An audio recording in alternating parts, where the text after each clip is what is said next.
Thou shalt not own another person as property. Matt Dillahunty, not God. Biblical slavery. I am so sick and tired of the mental gymnastics that Christians use to attempt to justify biblical slavery. I've had multiple conversations with Christians on the topic of biblical slavery over the years, and they always go to the same old tired apologetics. So I've decided to go through some of these apologetics that I've heard and describe why each of them utterly fails at softening or explaining away the truly abhorrent reality that was biblical slavery. The most common apologetic that I've heard is that biblical slavery was just indentured servitude. They claim, without considering all the different types of slavery, that the ancient Israelites only practiced indentured servitude. They will point to Exodus 21:2. If you buy a Hebrew servant, he is to serve you for 6 years, but in the 7th year he shall go free without paying anything, and say that this is a summation of all Israelite slavery, when in fact this only applies to Hebrew males. Exodus 21:3-7 goes on to say, if he comes alone, he is to go free alone. But if he has a wife when he comes, she is to go with him. If his master gives him a wife and she bears him sons or daughters, the women and her children shall belong to her master, and only the man shall go free. But if the servant declares, I love my master and my wife and children and do not want to go free, then his master must take him before the judges. He shall take him to the door or the doorpost and pierce his ear with an awl. Then he will be his servant for life. If a man sells his daughter as a servant, she is not to go free as the male servants do.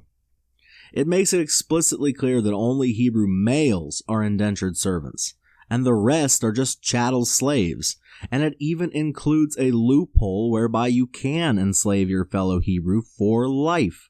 Another verse that supports my point is Leviticus 25:39-46.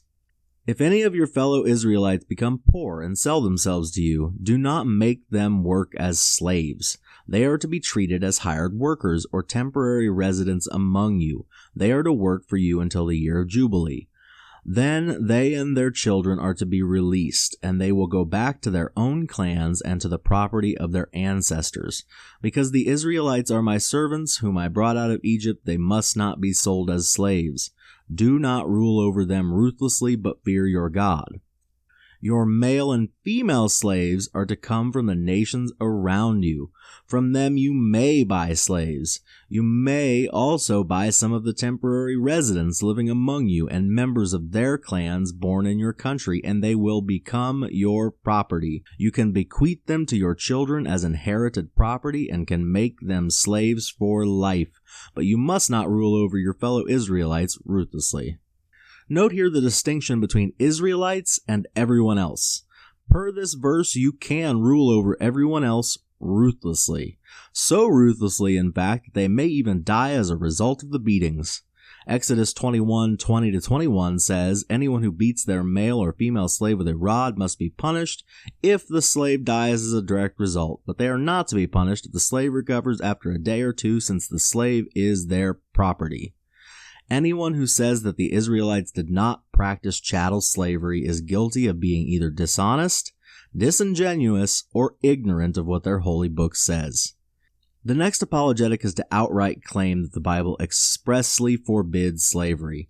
They use Exodus 21:16. Anyone who kidnaps someone is to be put to death, whether the victim has been sold or is still in the kidnapper's possession, as an example of the Bible condemning slavery, when it is markedly apparent that there is a difference between kidnapping and slavery according to the Bible.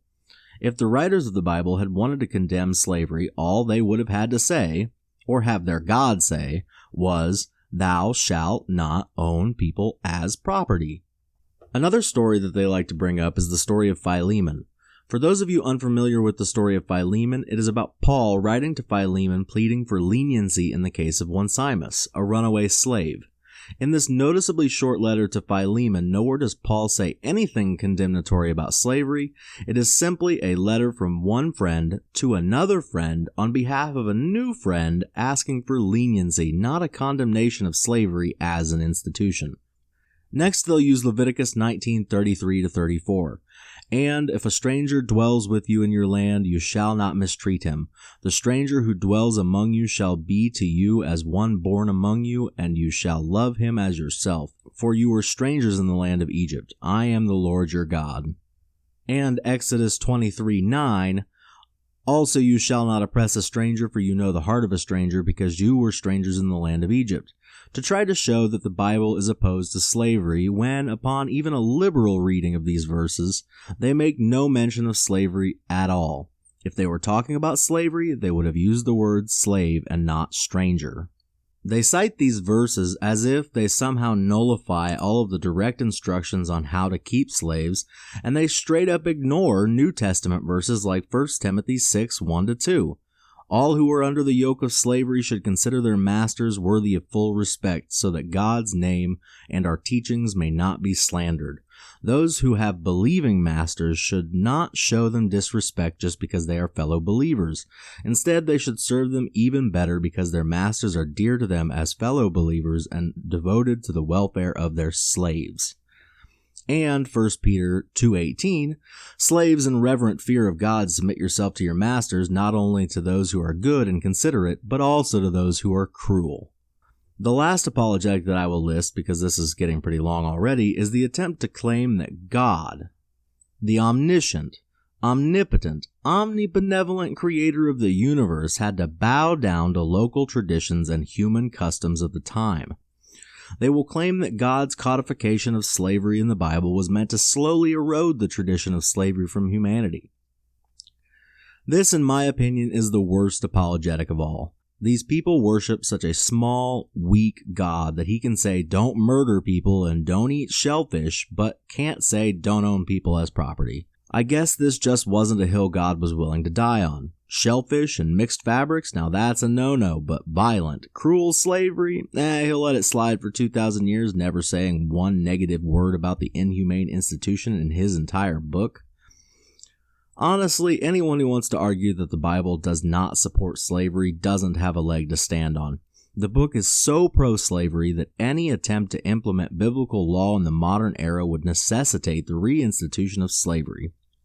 I don't see why Christians feel the need to lie about what their book says, other than the fact that what their book says is truly disgusting. They have to do these mental gymnastics and keep being dishonest over and over again to make this terrible book look better than it is. If they allowed the Bible to stand or fall on its own merits, the book would never get off the ground, so they argue dishonestly to act as a crutch for the Bible. They should really just leave the book 2,000 years in the past where it belongs.